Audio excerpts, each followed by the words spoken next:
18তম পশ্চিমবঙ্গ বিধানসভা নির্বাচনে বিপুল জয়ের পর রাজ্যের সরকার গঠনের প্রস্তুতি শুরু করেছে ভারতীয় জনতা পার্টি। বিজেপি সূত্রে খবর, রাজ্যের নতুন মুখ্যমন্ত্রী হিসেবে দায়িত্ব নিতে চলেছেন শুভেন্দু অধিকারী।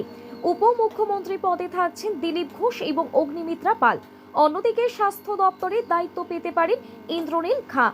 বিজেপির সূত্রের দাবি, 18তম পশ্চিমবঙ্গ বিধানসভা নির্বাচনে 294 আসনের মধ্যে 207টি আসনে জয়লাভ পেয়েছে ভারতীয় জনতা পার্টি। অন্যদিকে অল ইন্ডিয়া তৃণমূল কংগ্রেসের 80টি আসনে থেমে গিয়েছে বলে জানা গিয়েছে।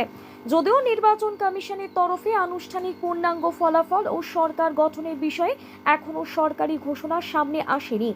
সূত্রের খবর, আগামীকাল 10টায় ব্রিগেড প্যারেড গ্রাউন্ডে হতে চলেছে নতুন সরকারের শপথ গ্রহণ অনুষ্ঠান। সেই অনুষ্ঠানে উপস্থিত থাকার কথা প্রধানমন্ত্রী নরেন্দ্র মোদী, কেন্দ্রীয় স্বরাষ্ট্রমন্ত্রী অমিত শাহ সহ বিজেপির একাধিক শীর্ষ নেতার। শপথ গ্রহণ অনুষ্ঠান ঘিরে ইতিমধ্যে কলকাতা জুড়ে নিরাপত্তা ব্যবস্থা জোরদার করা হয়েছে। বিজেপি কর্মী সমর্থকদের মধ্যে উৎসবের আবহ তৈরি হয়েছে। রাজ্যের রাজনৈতিক মহলেও এই পরিবর্তন ঘিরে তীব্র চর্চা শুরু হয়েছে।